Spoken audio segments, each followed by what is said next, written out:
네, 안녕하세요. 네, EBS 클래스 2를 통해서 여러분과 함께 인사를 나누게 된 최장순이라고 합니다. 네, 저는 브랜드를 만드는 일을 하고 있습니다. 제가 이번 10강을 통해서 여러분들과 나눌 말씀은 최장순의 기획의 세계라는 제목으로 기획에 대한 기획자의 이제 생활과 기획에 대한 영역들, 그리고 실제로 제가 해왔던 일들이라든가 다른 기획의 산물들이 어떤 식으로 구성되고 어떻게 전개되어 왔는지를 간략하게 소개해드리는 시간이 되겠습니다. 저는 브랜드를 평가하고 만드는 일을 합니다. 그리고 만들어진 기존의 브랜드가 성적이 잘 나오지 않는다면 의미를 바꾸거나 새로 부여하고, 그리고 브랜드의 무형자산을 측정하는 일도 합니다.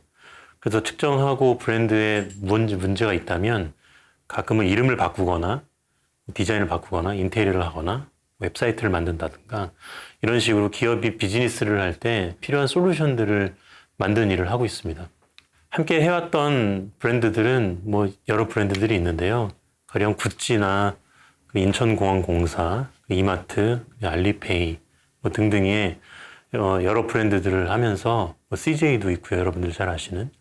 그래서 이 생활 소비재부터 B2B 산업에 이르기까지 다양한 분야의 브랜드들과 함께 비즈니스 성장하기 위해서 필요한 일이 무엇인지를 고민해 왔습니다. 오늘부터 10번에 걸쳐서 나눠질 제 강의를 듣는 방법에 대해서 간략하게 설명을 좀 드릴게요.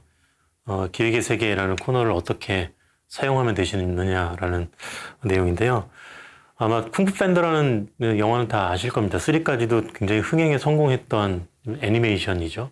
쿵푸팬더를 보면 전체적으로 이 줄거리를 보신 분들도 계시겠지만 간략하게 다시 한번 설명해 드리면, 거기 시프라는, 처음에 생쥐인 줄 알았는데 많은 분들이 레서 팬다가 나오죠. 레서 팬다가 결국에는 그 자기가 계속 훈련시켰던 그 호랑이를 어떤 그 용의 전사로 키우기 위해서 노력을 했는데 갑자기 하늘에서 뚝 떨어진 뚱뚱한 판다를 용의 전사로 지목한 스승 때문에 그 용의 전사를 훈련시키는 과정이 소개됩니다. 그래서 이 용의 전사에게만 주어지는 저 용의 문서를 볼 수 있는 그런 순간을 기다리죠. 저 용문서에는 이를테면 무림을 제패할 수 있는 어떤 그런 비법, 시크릿이 있다고 하죠. 그래서 마침내 용의 전사가 됐고, 용의 전사로서 팬다가 처음에 저 용이 물고 있는 이 용의 문서를 열어봤는데 사실 별게 없었죠. 그 타이렁이라고 하는 용의 문서를 뺏으려고 하는 이 악당으로 그려지는 캐릭터가 용문서를 딱 보고 나서 놀랐었던 표정입니다. 사실상 이 용문서를 딱 펼쳤을 때 어떤 무언가 비법이 있을 것이다라고 기대를 했지만 결국에 자기 얼굴만 비치는 반짝거리는 거울 같은 면이 있는 거죠. 그러면서 판다가 이런 대사를 날립니다. There's no secret ingredient 라고 얘기하죠. 어떤 비법은 없어. 그것은 그냥 just you, 너야 라고 얘기합니다. 제가 오늘부터 계속 드릴 말씀은, 보통 대부분의 사람들이 기획이라는 걸 생각하면 무언가 특별하게 타고난, 크리에이티브한 자질을 타고난 사람들만 하는 것, 혹은 어떤 특수한 훈련 방법을 받아서 무슨 전공을 해야 되지? 라고 하는 의문을 계속 가지시거든요. 그래서 특별한 사람들이 하는 무언가 크리에이티브한 활동이라고만 생각을 하십니다. 근데 그런 것이 아니라 기획이라는 게 사실은 별게 아니고, 그것들은, 그런 모든 것들이 결국에 내 자신 안에 나답게 하는 무언가 있다라는 말씀을 드리고 싶습니다. 사진을 보죠. 그 멋진 휴양지에서 찍은 사진인 것 같습니다. 저 뒤로는 바다가 펼쳐지는 것 같기도 하고요.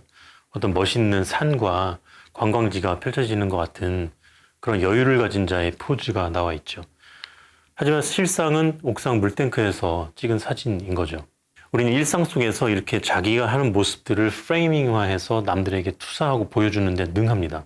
아마도 이 방송을 보고 계신 여러분들께서도 흔히 인스타그램이나 페이스북이나 이런 데 사진을 올릴 때 이런 식의 기획들을 하고 있지 않을까라는 생각을 합니다.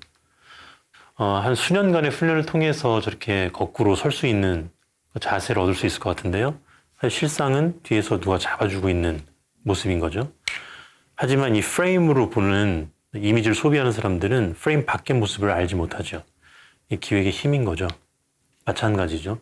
굉장히 여유롭게 모든 스트레스를 벗어난 한 여인이 바닷가에서 혼자서 유유자적한 모습으로 저렇게 옷을 이렇게 날리고 있는 것처럼 보이지만 사실 실상은 그냥 일상적인 바닷가의 모습인 거죠. 촌푸 바리톤이라는 태국 여성 사진작가의 작품이었습니다. 물론 이 사진 작가가 의도했던 건 일상의 모습과 가상 공간에서 보여주는 모습이 어떤 이미지의 갭, 격차들, 그리고 가상의 공간과 현실의 괴리를 보여주고자 기획했던 것인데요.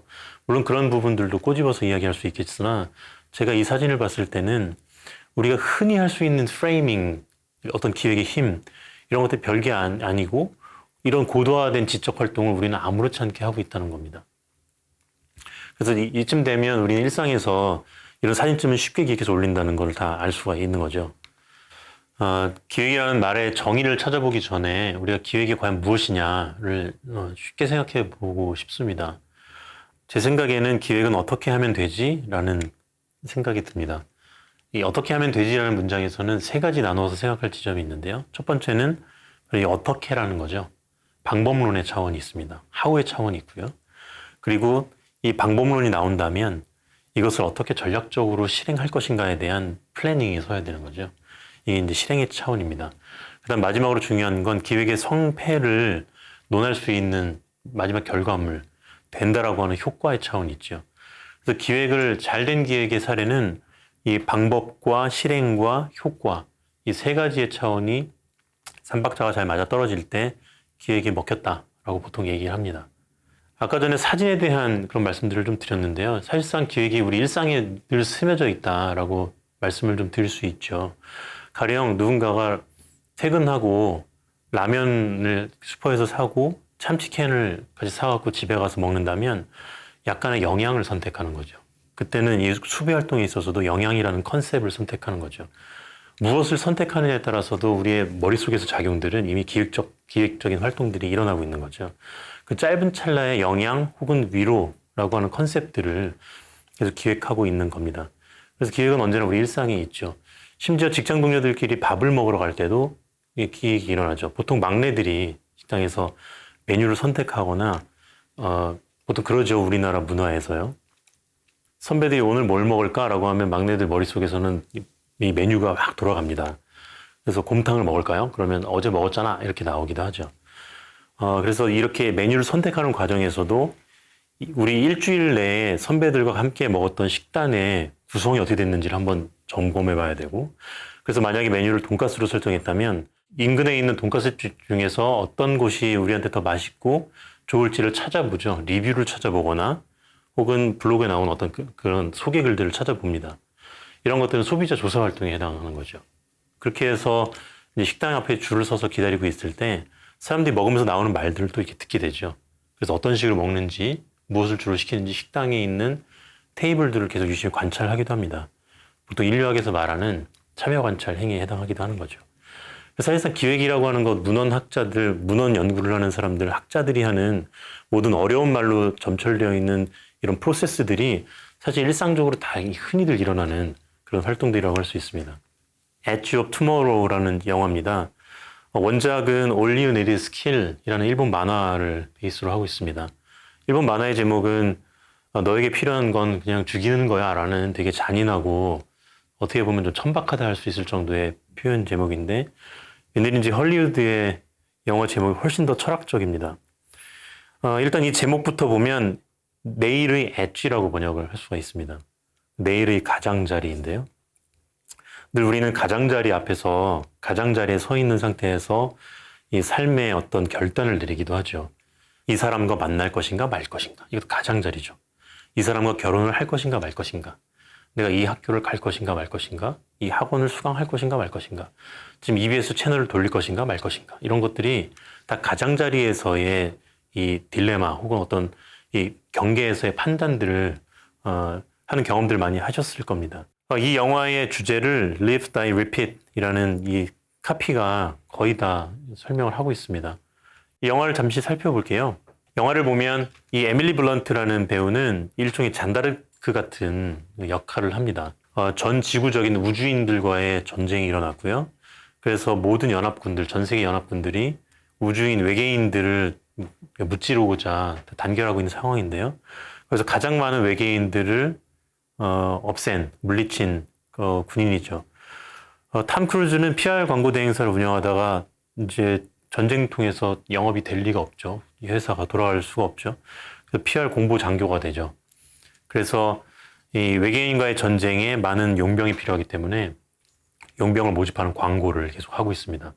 그리고 용병이 필요하다, 우리가 지금 이길 승산이 있다, 이런 식의 희망의 메시지를 주면서 계속 인터뷰에 나가거나 이렇게 하는 역할이죠. 그래서 사실상은 전투장교는 아니고요, 이제 사무장교죠. 어느 날 장군이 이 공보장교를 불러서 명령을 하죠. 전쟁터에 나가서 현장에서 생생하게 취재하듯이 현장을 보여주면서 스케치하고 우리가 지금 이 용병이 많이 필요하다라고 하는 상황을 좀 알려라 라고 이야기합니다. 여기서 탐 크루즈가 맡았던 이 역할은 일단은 장군이 전쟁터 나가라고 하니까 겁이 나고 나는 군인이 아니다 라고 이야기하면서 항명을 합니다. 명령에 불복한 죄로 항명죄로 이등병으로 내려가 강등당했고요. 보시면 계급장이 없죠. 그리고 강제로 끌려와서 전쟁터로 현장 차출됐고요. 이 보직도 박탈당합니다. 그래서 전투요원으로 투입이 되는 상황이에요. 로봇 같은 수트를 입고 외계인과 싸우고 있는데 이 수트 작동법도 제대로 모른 채로 차출돼서 바로 외계인 총도 잘 제대로 쏘지 못한 채 죽죠. 근데 우연히 안전장치를 어떻게 풀게 되고 총 레버를 돌리면서 외계인을 쏘면서 외계인의 피를 뒤집어 쓴 채 죽습니다.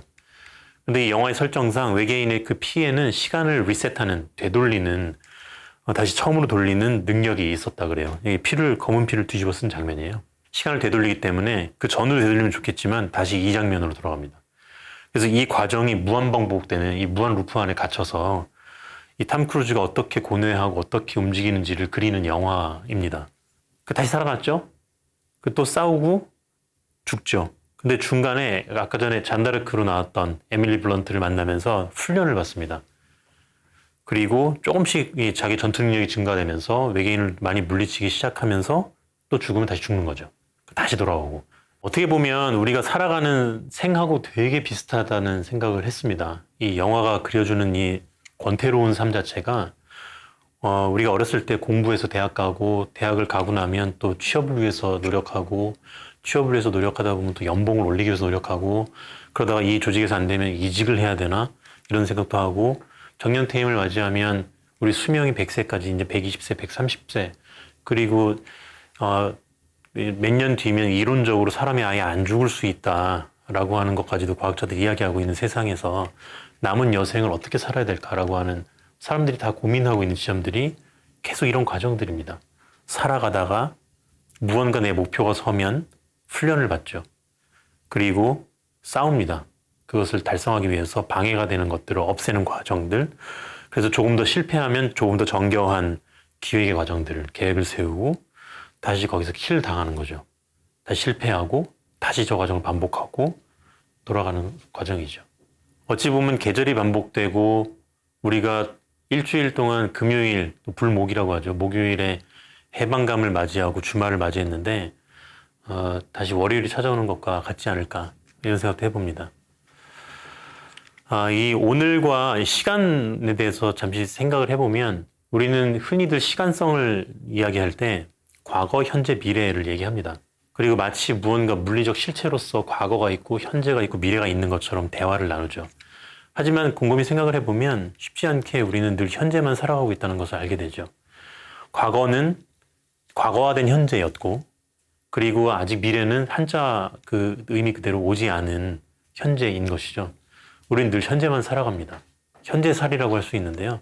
그렇다면 우리가 지금 이 머물러 있는 이 시간, 지금 흘러가고 있는데요. 제가 말을 하면서도 이 오늘이라고 하는 이 공간 안에서 살아가면서 어떻게 내가 지금까지 쌓아왔던 기억과 내 경험의 한계들 그리고 좀 더 나은 오늘로 만들어갈 것인가 라고 끊임없이 하기 위해서 강의도 듣고 여러 가지 노력들을 하잖아요.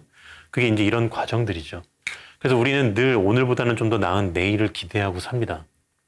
좀 더 나은 내일을 만들기 위해서 이제 이런 노력들을 하는 거죠. 예를 들어서 일을 열심히 한다거나 일에서 성과를 올리기 위해서 자기 개발을 하는 또 학원을 성인이 돼서까지도 학원을 열심히 다니고요. 학습 그리고 그것들을 오래 지속 가능하게 만들기 위해서 체력을 구비하기 위해 운동을 합니다. 그리고 동료들과 힘을 모아서 하면 더 지혜를 모을 수 있기 때문에 우정을 쌓기도 하고 대인관계를 더 좋게 만들고요. 그리고 심지어 사랑, 고민, 식사 모든 이런 우리의 액티비티, 활동들은 결국에 조금 더 나은 오늘을 만들기 위한 그런 과정이 아닌가 생각합니다. 저 역시 이렇게 무한 반복되는 원에서 노력을 하고 있고 여러분들 역시 그렇게 살고 있지 않을까 감히 생각해 봅니다. 하지만 우리는 늘 열심히 살고 있는데 늘 우리는 시간대만 다른 오늘을 살아가는 것 같은 약간 데자부라고 해야 될까요? 기시감을 계속 느끼면서 살고 있죠. 도대체 뭐가 나아진 거지? 라는 생각들을 하죠. 모든 사람들이 똑같이 느낍니다. 이 맨 위에 있는 게 제가 경험하는 제 인생에서의 원이라고 하면 작가님의 원은 이렇게 될 수도 있고요. 또 방송을 들으시는 어떤 시청자분의 원은 이런 원들일 수 있습니다. 저는 인생에서 지친 분이라든가 무언가 내가 일이 잘 풀리지 않아서 이제 다 그만두고 포기할까라고 생각하시는 분들이 계시다면 다른 사람들 역시 이런 무한 반복되는 루프 속에 빠져 있다 현재 이렇게 하면서 용기와 위로를 좀 얻으셨으면 좋겠다는 생각을 합니다.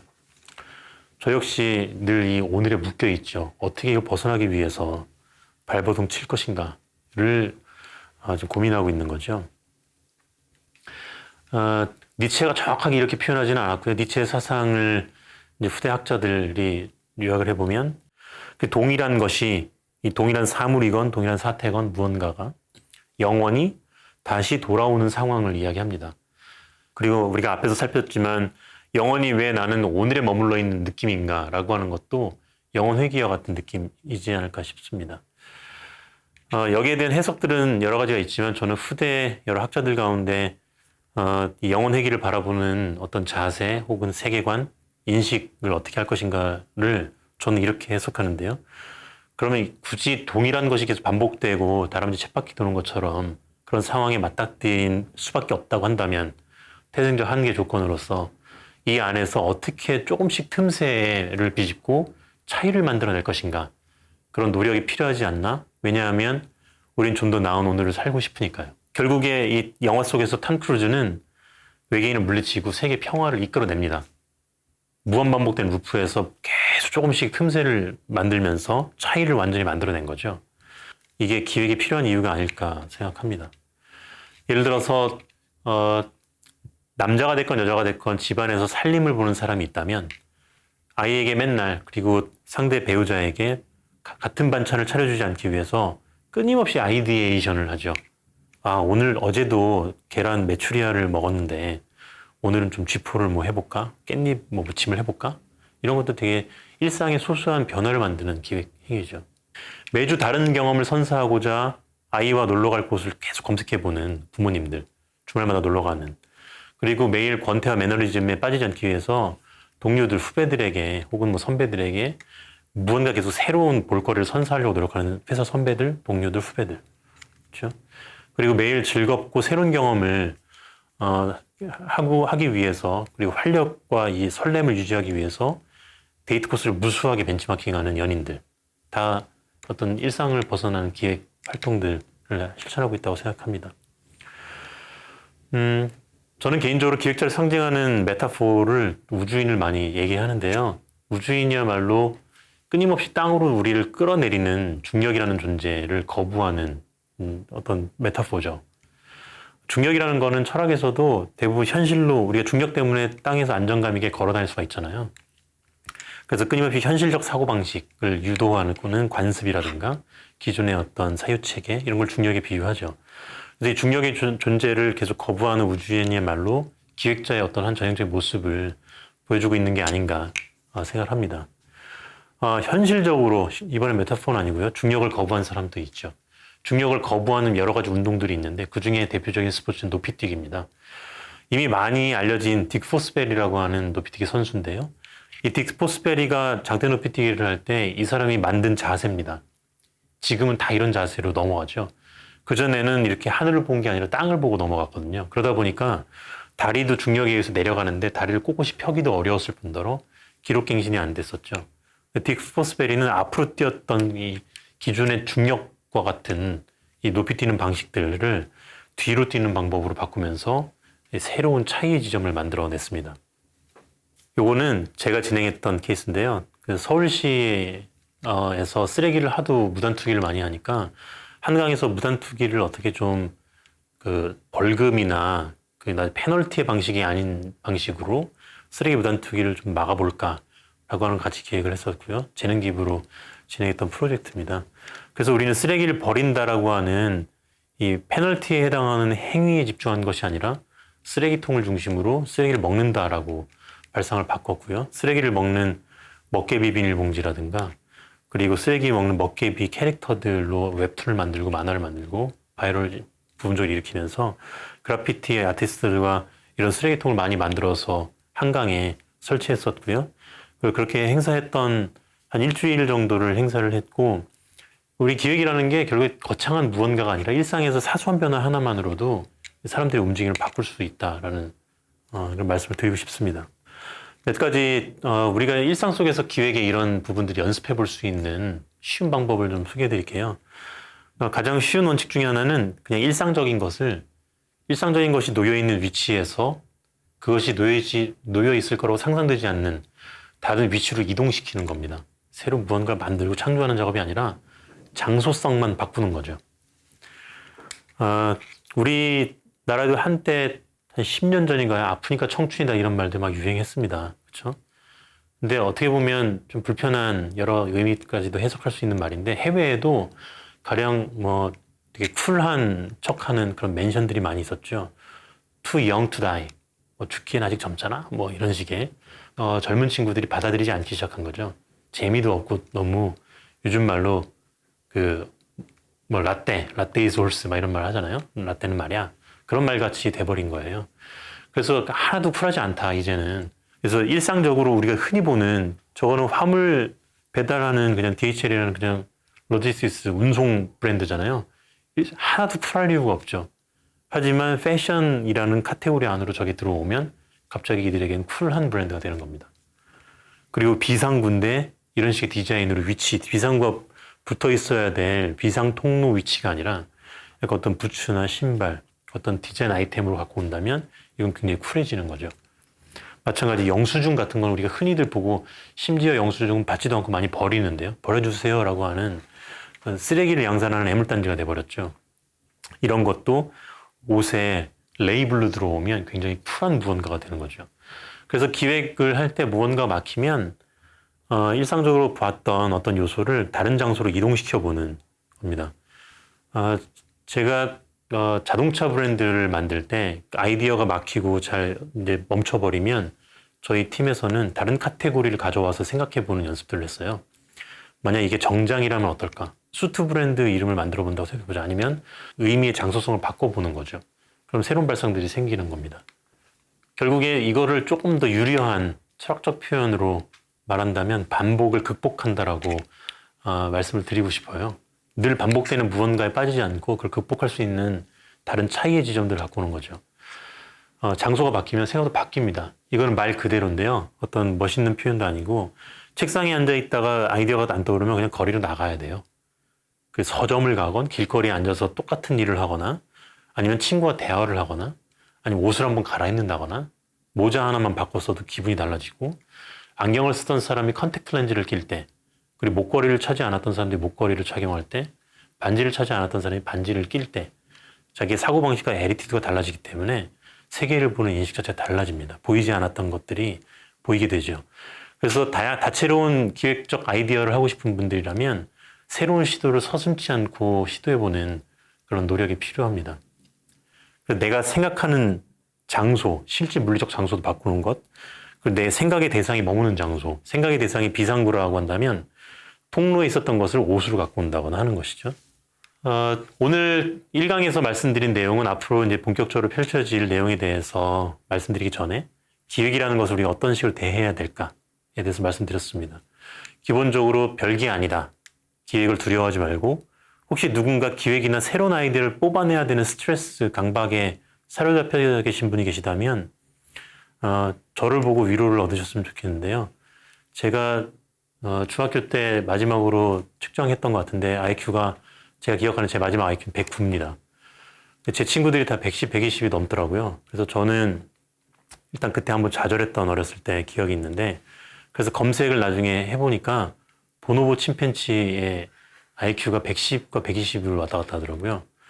저는 보노보 챔피언십만도 못한 지성을 갖고 있었던 거죠. 그런데도 지금 기획으로 14년째 먹고 살고 있거든요. 그러니까 여러분들이면 더 잘하실 수 있다. 물론 IQ가 저는 일생을 IQ는 유의미한 개념이 아니라고 부정하면서 살고 있습니다만.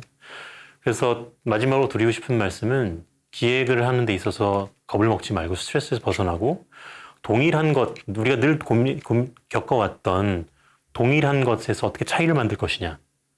이걸 알려면 여태까지 변하지 않는 게 뭐고 변해왔던 게 무엇인지 한번 묘사하고 조사해보는 것도 필요합니다. 그래서 반복 사이에서 반복을 극복하는 것이 기획이고 이 둘 사이의 줄다리기가 기획 활동이라고 생각합니다. 오늘 1강은 여기서 마치겠습니다. 그럼 다음 2강 때 또 찾아뵙겠습니다. 지금까지 최양순이었습니다. 고맙습니다.